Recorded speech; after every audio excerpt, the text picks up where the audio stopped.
co-governance is about sharing power. We don't want to share power in this country. We've had it too good for too long without sharing power. That's why we don't want to share power. And I think that people don't really know what co-governance is. They don't. There's a lot of right-wing propaganda that's really focused on fear. But you asked any of those people, have you looked at co-governance? Do you know what it means? Have you looked at some of the co-government arrangements that are already in place? No, haven't really.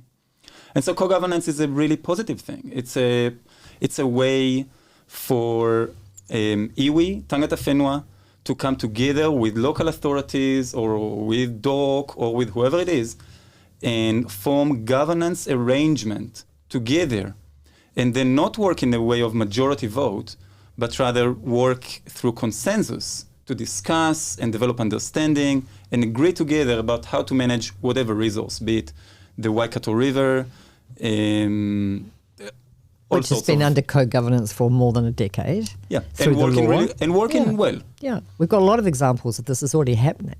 But I think it's also the being manipulated to think about co-governance as anti-democratic. So that's one of the rhetorics, because tangata whenua appoint their people and the others are appointed by the Crown. And people don't seem to mind being appointed by the Crown because we voted for the Crown apparently, but they don't like the idea of tangata whenua appointing their own people.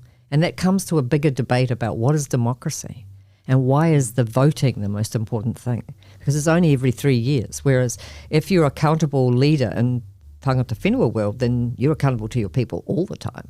It's not like going off to Parliament. So there's a different model, and those models don't have to conflict. Co-governance is a step towards honouring Te Tiriti, but as Shaked said, people don't have any idea that there are more sophisticated ways to run a democracy. And if you say, well, why don't Māori just stand for councils and want to get into that? They do.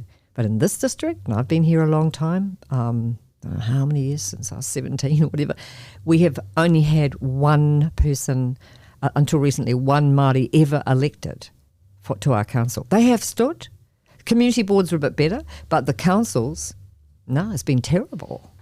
And yet all the decisions are being made about their ancestral land, about their rohe, about their resources. And they have never, our system we have not been prepared to vote them onto our system, and now we're trying to exclude them from a model that might actually get both voices at the table and the benefit of both sets of knowledge. Complementary sets of knowledge. Western and Mātauranga Māori knowledges can work together, but not by Westerners controlling the power all the time. And that's part of the reason people are resisting, because they don't want to share power.